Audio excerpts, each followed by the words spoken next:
तथ्यों को तोड़ मरोड़ कर रखने का प्रयास किया है।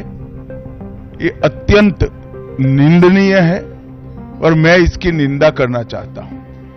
अनेक उदाहरणों के साथ जनता के सामने विषय रखे और उसमें वो तय हो गया कि कांग्रेस पार्टी आंबेडकर जी विरोधी पार्टी है, कांग्रेस पार्टी आरक्षण विरोधी पार्टी है। संसद में जब चर्चा हो रही थी, ये सिद्ध हो गया कि बाबा साहेब आंबेडकर का कांग्रेस ने किस तरह से पुरजोश विरोध किया था। कांग्रेस ने बाबा साहब को हराने के लिए कोई कसर नहीं छोड़ी। यहां तक कि मैं आज जब आप सबके सामने उपस्थित हुआ हूं, तब राज्यसभा में मेरे बयान को तोड़ मरोड़ कर पेश किया गया। मेरा मीडिया के सभी मित्रों से आग्रह है, कांग्रेस ने सार्वजनिक जीवन में ये जो पद्धति की है कि बयानों को तोड़ मरोड़ कर पेश करना, हो हल्ला मचाना और भ्रांति खड़ी करना। पहले उन्होंने नरेंद्र मोदी जी के भी एडिटेड बयानों को सार्वजनिक किया।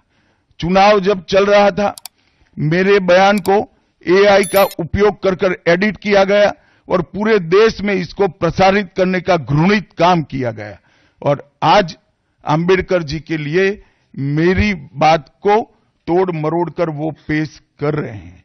मैं स्पष्टता के साथ कहना चाहता हूं, मीडिया को विनती भी करना चाहता हूं कि मेरा पूरा बयान जनता के सामने रखिए। मैं वो पार्टी से आता हूं जो पार्टी कभी आंबेडकर जी का अपमान नहीं कर सकती। पहले जनसंघ और फिर भारतीय जनता पार्टी ने हमेशा आंबेडकर जी के सिद्धांतों के आधार पर चलने का प्रयास किया है।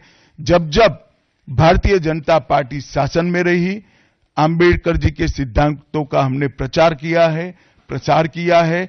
आरक्षण को और मजबूत करने का काम भारतीय जनता पार्टी ने किया है। इन्होंने जिस प्रकार से आरक्षण को भी विरोध किया, वो भी हम सब जानते हैं। पिछड़ा वर्ग आयोग, काका साहेब कालेलकर आयोग 53 में बना, 55 में रिपोर्ट आई, आज तक वो रिपोर्ट को लागू नहीं किया गया। 31 दिसंबर 1980 को मंडल आयोग बना, मंडल आयोग की रिपोर्ट आई। 80 में इंदिरा जी ने मंडल आयोग को ठंडे बस्ते में डाल दिया। 90 में जब गैर कांग्रेसी सरकार आई, तब मंडल आयोग की रिपोर्ट लागू हुई। उस वक्त राजीव गांधी विपक्ष के नेता थे और जब मंडल आयोग की रिपोर्ट लागू हुई, प्रस्ताव संसद में आया, राजीव जी ने अपने जीवन का सबसे लंबा भाषण ओबीसी के आरक्षण का विरोध करने के लिए किया। आज मैं फिर से एक बार आग्रह के साथ मीडिया को बताना चाहता हूं, सच्चाई को जनता तक पहुंचाना चाहिए। मेरी पूरी बात बहुत स्पष्टता के साथ, कोई कंफ्यूजन के बगैर राज्यसभा के रिकॉर्ड पर है। आज भारतीय जनता पार्टी के सैकड़ों कार्यकर्ताओं ने ट्वीट कर भी इस सत्य को लोगों के बीच में पहुंचाया है। और जिन्होंने जीवन भर बाबा साहेब का अपमान किया, जिन्होंने जीवन भर बाबा साहब के सिद्धांतों को दरकिनार किया, जिन्होंने जब तक सत्ता में रहे बाबा साहब को भारत रत्न मिलने नहीं दिया, जिन्होंने जब तक सत्ता पर रहे आरक्षण के सिद्धांतों की धज्जियां उड़ाई, वो लोग आज बाबा साहेब आंबेडकर के नाम पे भ्रांति फैलाना चाहते हैं। मैं कांग्रेस के अध्यक्ष खरगे जी को भी कहना चाहता हूं, खरगे साहब, आपका तो कम से कम दायित्व तो बनता है, क्योंकि आप उस वर्ग से आते हो जो वर्ग के लिए बाबा साहब आंबेडकर जी ने पूरा जीवन समर्पित किया। आपने कम से कम कांग्रेस के एक कुत्सित प्रयास में सपोर्ट नहीं करना चाहिए था। मुझे बड़ा दुख है कि आप भी राहुल गांधी जी के दबाव में इसके अंदर शामिल हुए हो। विगत सप्ताह में संसद में लोकसभा और विधानसभा, राज्यसभा दोनों जगह संविधान को स्वीकार किए हुए 75 साल के मौके पर संविधान की रचना, संविधान निर्माताओं का योगदान और संविधान में प्रस्तावित किए गए आदर्शों पर एक गौरवमयी चर्चा का आयोजन संसद के द्वारा किया गया। वो चर्चा में 75 साल की देश की गौरव यात्रा, विकास यात्रा और उपलब्धियों की भी चर्चा होनी थी।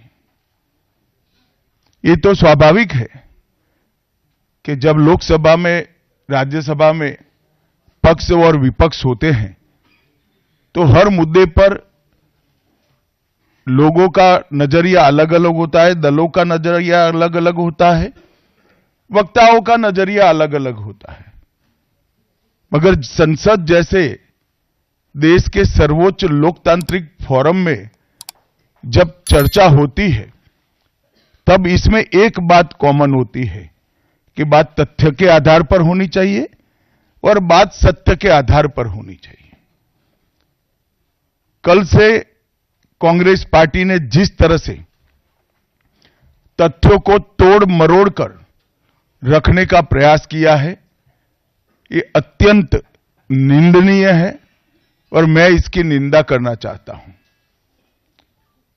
ये क्यों हुआ? क्योंकि भारतीय जनता पार्टी के वक्ताओं ने संविधान पर, संविधान की रचना के मूल्यों पर और जब जब कांग्रेस या भारतीय जनता पार्टी का शासन रहा तब शासन ने संविधान के मूल्यों का किस तरह से मूल्यांकन किया, संरक्षण किया और संवर्धन किया, इस पर फैक्ट के साथ भारतीय जनता पार्टी के वक्ताओं ने अनेक उदाहरणों के साथ जनता के सामने विषय रखे और उसमें वो तय हो गया कि कांग्रेस पार्टी आंबेडकर जी विरोधी पार्टी है, कांग्रेस पार्टी आरक्षण विरोधी पार्टी है, कांग्रेस पार्टी संविधान विरोधी पार्टी है, कांग्रेस पार्टी ने सावरकर जी का भी अपमान किया,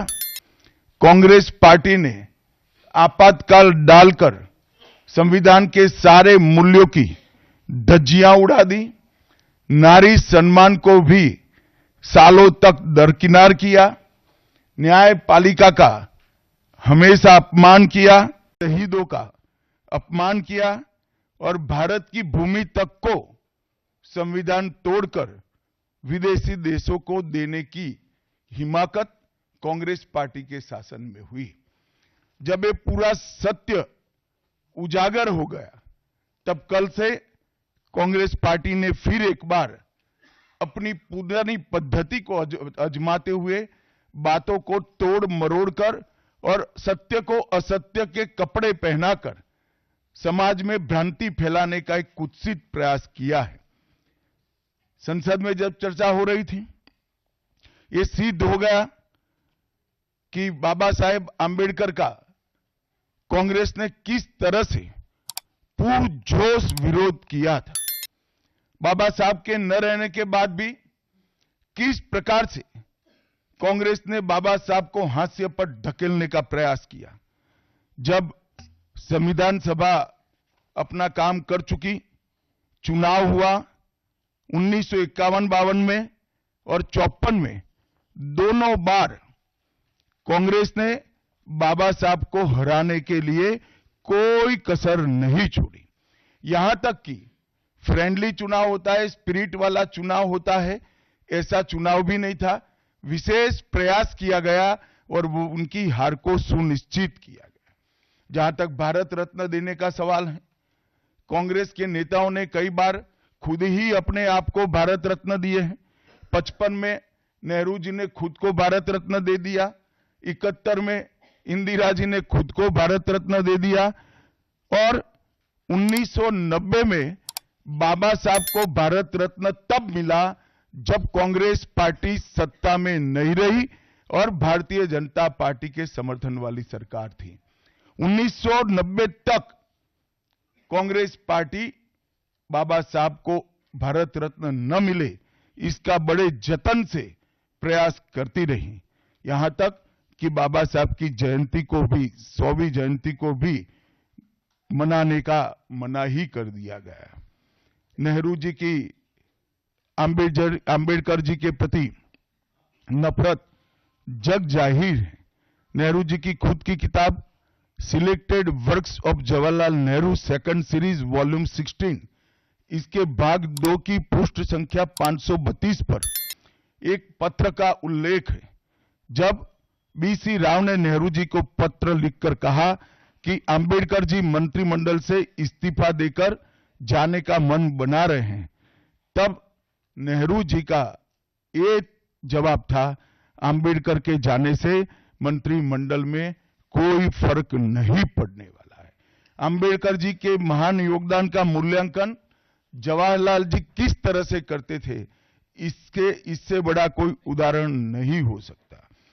जब पंडित जी की एक और किताब को पढ़ते हैं, लेटर टू चीफ मिनिस्टर में एक उल्लेख है, बंबई के मेयर ने एक पत्र में बाबा साहब के अंबेडकर के जन्मस्थान महू में उनका स्मारक बनाना चाहिए, ऐसा सुझाव दिया। 18 जून 1959 को पंडित जी ने कहा, सरकार के लिए स्मारक स्थापित करना बिल्कुल सामान्य बात नहीं होगी, आमतौर पर स्मारक निजी पहल से किया जाता है।